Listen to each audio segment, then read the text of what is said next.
And here's the problem I've got. And listen, this is just common sense. And I see a lot of stuff sitting up here. Sure. Before we start, I would want you to hit that red subscribe button so that you never miss out on any of our videos. Hey guys, what's up and welcome back to Screen Orb. According to Google, more 18 to 49-year-olds watch YouTube than any broadcast or cable TV network. Daytime television is struggling to compete. Despite the odds, the Dr. Phil show has managed to stay so damn relevant in 2019, and that's downright impressive. At the time of writing this, Dr. Phil is the highest paid daytime personality and is in the midst of 162 consecutive weeks of being the highest rated syndicated talk show. But does he really like his job and all that attention, or does he lose his temper too often?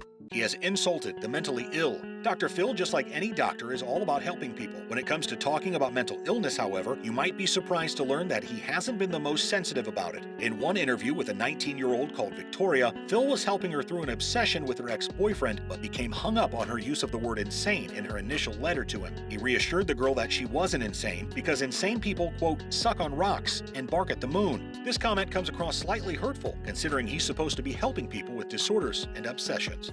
But that's not really what happened. What happened is you guys got into a big argument and you flew into a rage. He's been sued quite a lot. It's not unusual for someone like Dr. Phil to be on the receiving end of a lawsuit every now and again. In one such lawsuit, a lady named Janet Harris accused Phil's dog of biting her and causing an infection. Another case revolves around his treatment of two men suspected in the disappearance of Natalie Holloway. This was a young woman who disappeared in 2005. The men claimed that their interview was edited in such a way that it made them appear guilty. Perhaps the weirdest lawsuit deals with Shirley Ray Dew, a woman who claims she was brainwashed by Dr. Phil and forced to do disturbing things.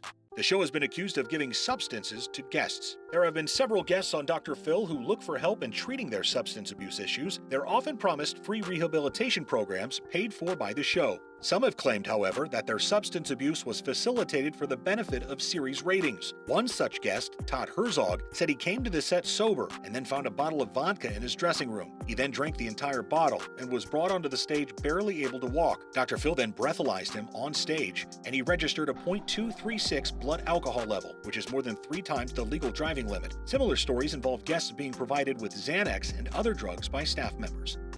I want to do this because I want to know how impaired you are at this point. The show paid the bail for someone accused of kidnapping. In 2008, 8 people in Polk County, Florida, beat someone up and filmed the incident. They were all arrested and charged with kidnapping and misdemeanor charges. Bail was set between $30,000 and $37,000. The producers were so keen to get one of these people on the show, they decided to help one of them out with their bail. According to a representative of the show, they would normally help people financially to get them on the air. This went beyond their usual guidelines, posting a $30,000 bail for Mercedes Nichols. When the discrepancy came to light, they canceled the interview.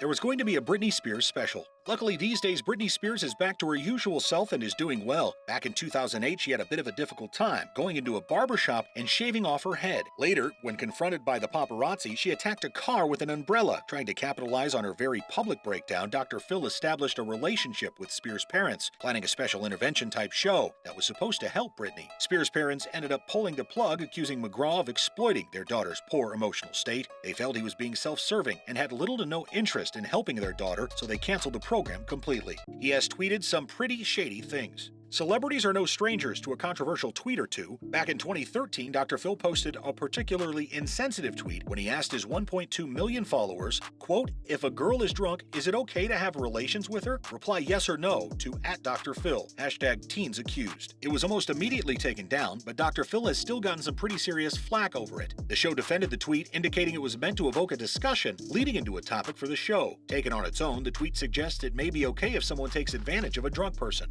Well, apparently you don't. Apparently you want to talk about that morning because you want to be right. He ran a stop sign and hit a pedestrian. Nothing to do with the show as such, but Dr. Phil once approached a stop sign with a crosswalk and then failed to stop. Instead, he plowed through into Terrence Bembury, a professional bodybuilder. Bembury was riding his skateboard across the crosswalk and posted to his Instagram after it happened that, quote, "Dr. Phil just hit me with his car this morning. I filed a police report and injury, waiting for the due process." In fairness to Phil, he did get out of his car and made sure the guy was okay. Dr. Phil certainly gets into a lot of drama, and all that seriously deals with his mental health and him as a person. He's cheated and gotten a divorce and has done some pretty questionable stuff, so it's easy to say his job causes him nothing but trouble. This brings us to the end of our video. I hope you've enjoyed it. Hit like if you did, and don't forget to subscribe to our channel so that you don't miss any of our videos in the future. Also, watch the 2 videos on your screen because I'm sure you'll love them. With that, I'll see you in the next video.